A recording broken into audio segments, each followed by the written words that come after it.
welcome to another episode of Keys Boxing Gym Talk. I'm your host, K-Rob216. Thank you guys for tuning in this morning. Voice is a little low because I'm at my mother's house. You know, we got a lot of plans for her for Mother's Day weekend. Her and my sister, so I'm over here for the weekend, and she's still asleep. I don't want to get cussed out.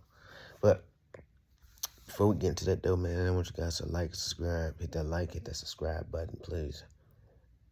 I almost at 50 subscribers so I can go live. But we're going to talk about what's going on today. We got a big fight going on this weekend, later on today. Fabio Wardley will be putting his WBO heavyweight title on the line against none other than Daniel Dubois, the former IBF heavyweight champion of the world, man. I'm excited for this fight. I'm about to give my prediction, how I feel about the fight. I'm excited for the fight, you know what I'm saying, because this is going to be a barn burner. These are two very aggressive heavyweights.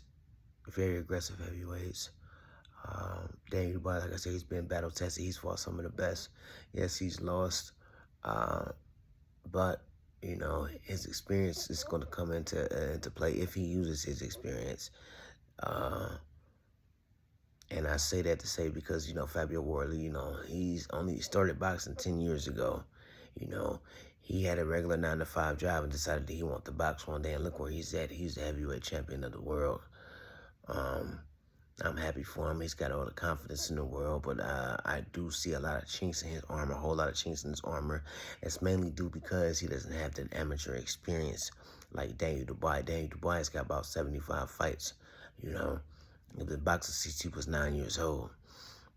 Only thing with Dubois is that, he's been knocked out 3 times. The 3 losses that he's had, it's been all by knockout. And people are wondering, is he still the same? And we will see about that tonight. He lost to Joe Joyce. His heart was questioned.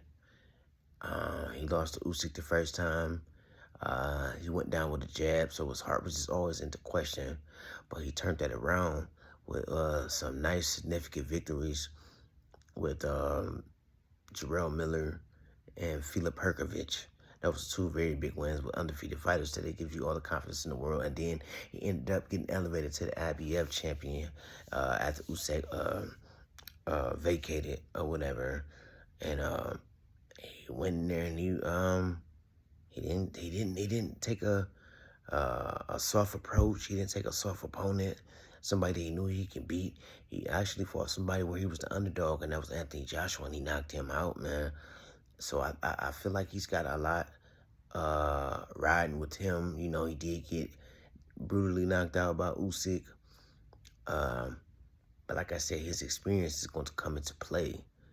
He's going to have to use his experience. If he don't use his experience, he's going to lose. We could talk about he hits harder than Fabio Wardley, or he's faster than Fabio Wardley. He's got more skill. We can do all of that, but if he don't put his experience on the line, he doesn't do that against Wardley, he's going to lose. He's going to get stopped. So he's going to have to use what he knows in the ring. There's a lot of stuff that Fabio Wardley messes up. He has a lot of flaws, but he hits hard. He's big, he's physical, and he's fast. And he's going to use it against Daniel Dubois. Jarrell Miller looked like he was going to win against Daniel Dubois in the beginning. But like I said, I want to say that Daniel Dubois used his experience or whatever and let him run, let him get tired. Let him exhaust himself, and then that's when Daniel Dubois took over. I feel like that's what he's going to have to do with Fabio Wardley. We know his defense is going to have to be a little bit more on point because Fabio Wardley is a lot faster than Jarrell Miller. I'm not going to say that he is as hard as Jarrell Miller, but his punches are more fast and they're more accurate. And it's definitely going to get Daniel Dubois' attention. It's either going to get his attention or it's going to put him down on the mat. Yeah, man, Fabio Wardley though, but he's riding high. He just got through beating Joseph Parker. That was a back and forth fight. He did draw with Fraser Clark, guy that was 8-0, and then against Hunis, he was behind on the scorecard until he came back with that miraculous hook and it stopped him. So what I'm saying is Fabio Wardley has a lot of flaws. He has a whole lot of flaws and stuff like that, man. All you got to do is make him think. And that's what Daniel Dubois is going to have to do. He's going to have to make him think. That's how he's going to have to beat him. He's going to have to use his ring IQ and his experience. If he uses that, it should be an easy night for Daniel Dubois. But if not, though, and he goes in there and try to do a firefight or something like that, I think that Fabio Wardley is going to stop him by the 10th round. Like I said, we know Daniel Dubois' heart coming into play. It's just it's streaky with him. Sometimes he brings his heart to the ring. Sometimes he doesn't bring his heart to the ring. So, Fabio Wardley's the fresher out of the two. Even though Daniel Dubois is still relatively young, he is still 28 years old. But in the ring, though, man, he's very old man because he's took some devastating defeats. I've been bad with my predictions over the past few weeks, man. Been very bad with my predictions over the past few weeks.